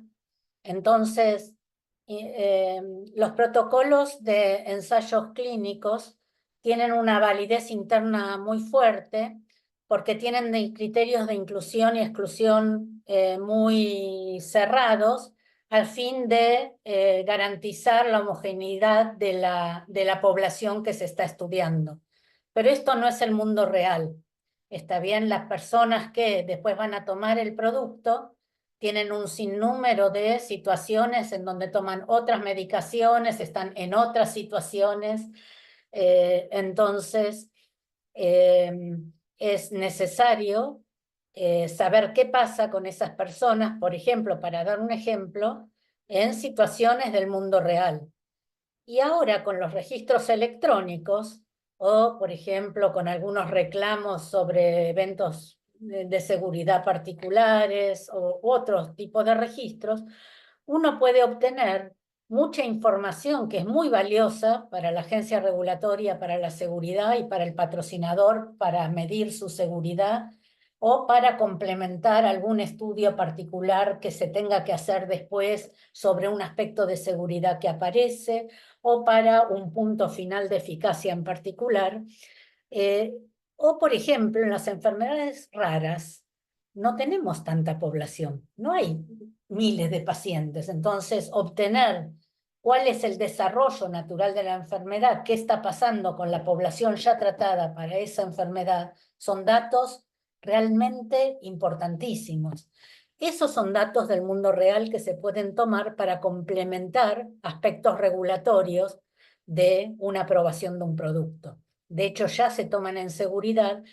Les comparto después, hay dos guías muy importantes que salieron en este tema. Una es de la Organización Mundial de la Salud, la otra es la guía de la FDA, donde contextualizan entonces en qué puede contribuir estos datos del mundo real a estas aprobaciones regulatorias, complementando los estudios clínicos que se hacen. Ahora, para que esos datos puedan ser tomados, son tan heterogéneos, tiene que haber una serie de pautas importantísimas para que el dato pueda ser preciso, creíble e íntegro. Y entonces esas pautas están desarrolladas en esa guía y la toma la ICH en este anexo 2. Lo otro son los estudios descentralizados y los pragmáticos, está bien que acabo de decir. Eso todo está en el anexo 2. Por supuesto, hoy es tan rica esta ICH 6R3 que nosotros tomamos algunos aspectos, cambian muchos más. Tomamos los fundamentales. Hay todo un anexo que se refiere a estos puntos. Ahora vamos a subir documentos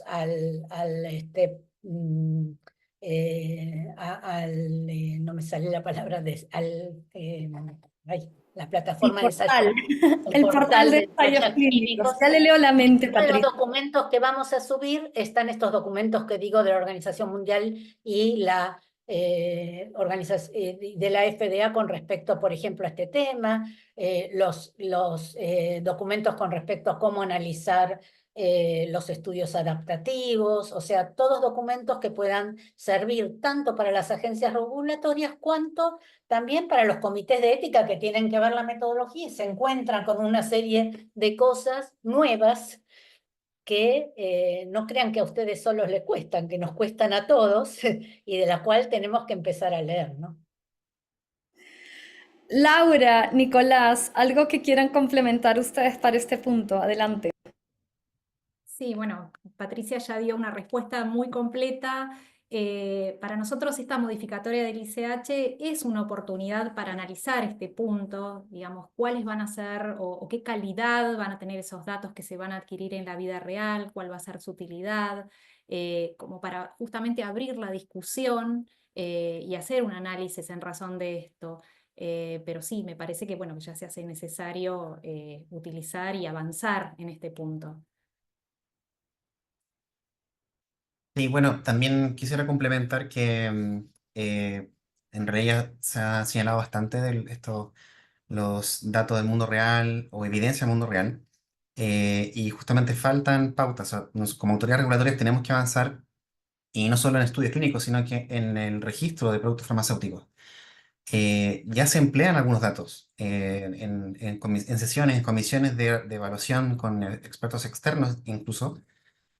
Acá en Chile también cuando hay poca evidencia, pocos estudios clínicos, hay también evidencia de uso en otros países, digamos en otra instancia. Entonces, claro, son datos que pueden tener un mayor grado de desorden o de sesgos. Entonces, tenemos que, ojalá, emitir algún elemento como Instituto de Salud Pública bueno, como autoridad reguladora, ¿cierto?, latinoamericanas, para poder establecer qué se puede respetar, digamos, qué tomar, qué datos, digamos de forma más objetiva, considerar eficacia, seguridad, para poder aprobar la comercialización de productos farmacéuticos, y también para poder aprobar o autorizar estudios clínicos. A veces cuando también hay poco nivel de evidencia, enfermedades raras, hay diferentes aspectos que tienen que considerarse, pero sí, sin duda hay que avanzar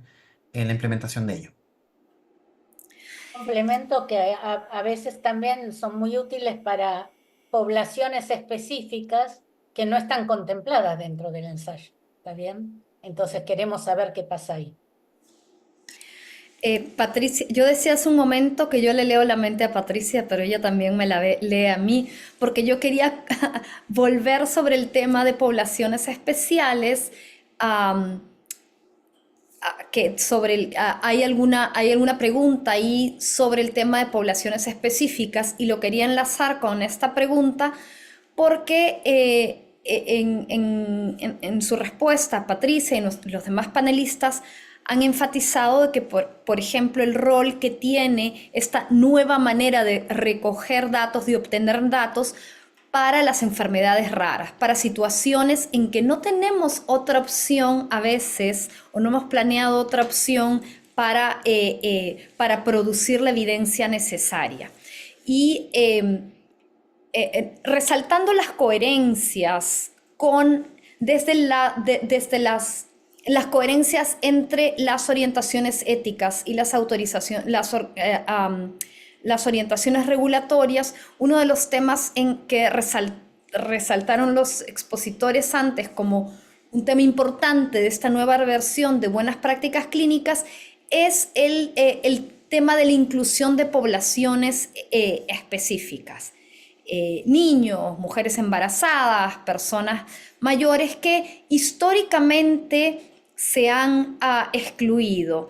Y yo desde la perspectiva de la ética, creo que todos vemos un lenguaje muy fuerte en CIOMS, insistiendo que es una injusticia, que tenemos la obligación moral de rectificar el que hayamos categóricamente excluido a muchas poblaciones de la investigación en general y los ensayos clínicos en particular.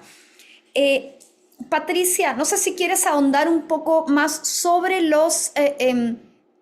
sobre las poblaciones especiales y si Laura y Nicolás desde su parte pueden contar sobre los desafíos que desde el ámbito de la implementación, este mandato con el que creo que todos estamos convencidos de que es lo correcto, pero los desafíos que implementar ese mandato implica.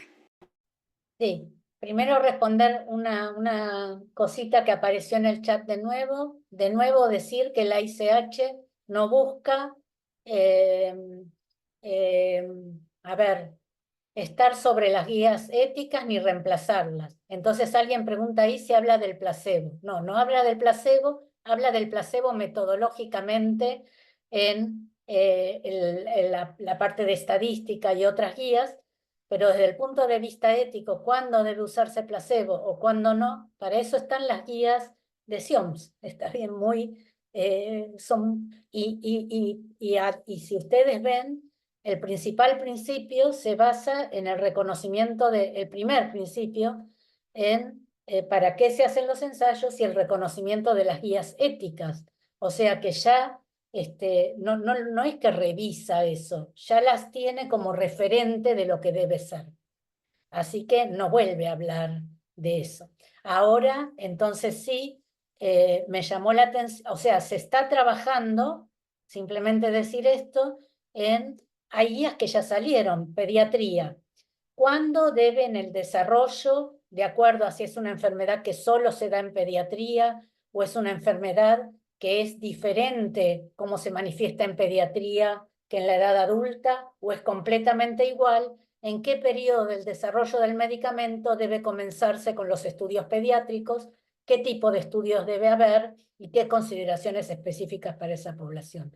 Lo mismo surge con geriatría, lo mismo surge con los factores étnicos, que eso es importantísimo, que puedan modificar, porque hay a veces metabolismos diferentes de acuerdo a diferentes regiones, entonces puedan modificar la inclusión o no de datos o puedan ser tomados datos de un estudio. Por ejemplo, la población asiática que tiene algunas cuestiones en el metabolismo de fármacos, en las características de los citocromos que puedan interferir diferente. Entonces, lo fundamental para mí es que en esta guía incorpora algo que ya se viene trabajando en ICH, que es la no exclusión de poblaciones.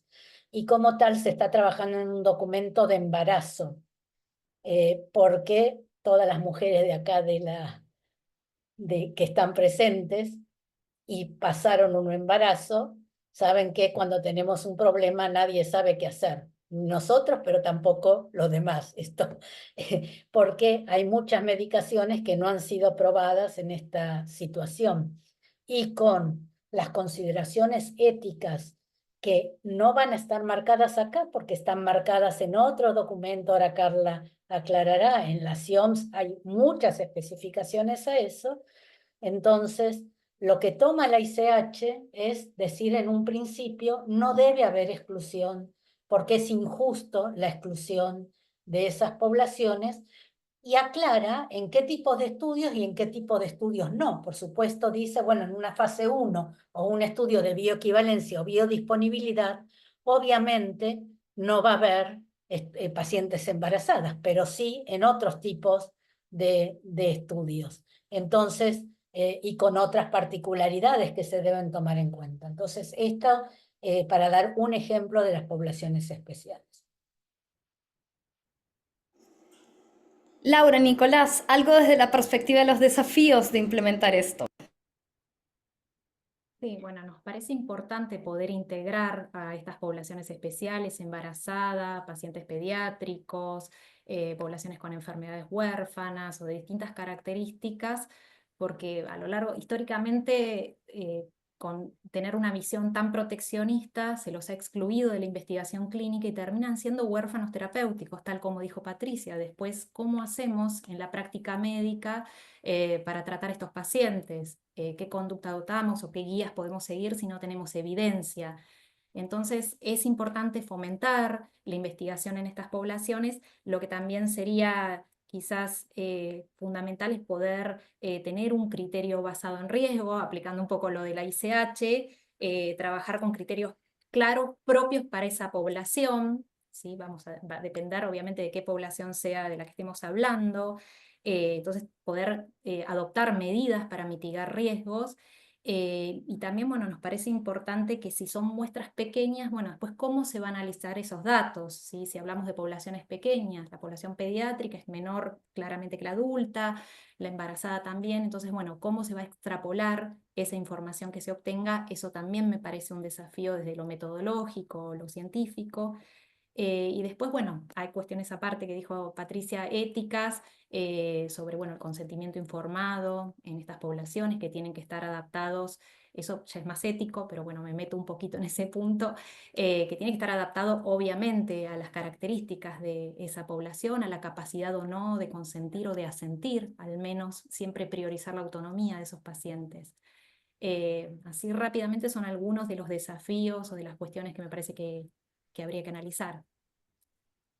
Y Carla, para que se entienda bien y no se mezcle lo regulatorio con lo ético, no va a ICH a analizar en qué casos debe haber, o sea,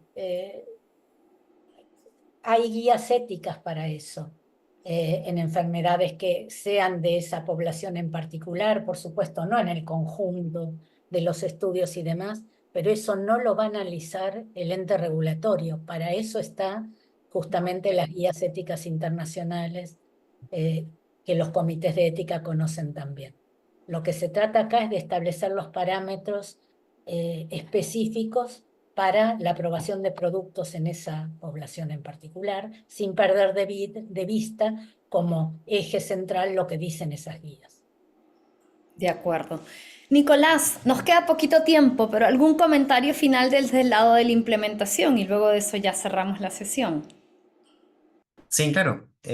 Bueno, en resumen, es importante que como autoridad reguladora, pero también así los comités de ética, que son los otros entes importantes que están antes, ¿cierto? Que nuestra autorización, digamos, se favorezca la evaluación primero y que si hay un mérito ético y científico, se aprueben protocolos que involucren no solo la inclusión de poblaciones, digamos, especiales, por ejemplo, en Latinoamérica, población indígena, inmigrantes, niños también, estudios en embarazadas también específicos, pero justamente que sea hacerlo justo y también análisis de subgrupos.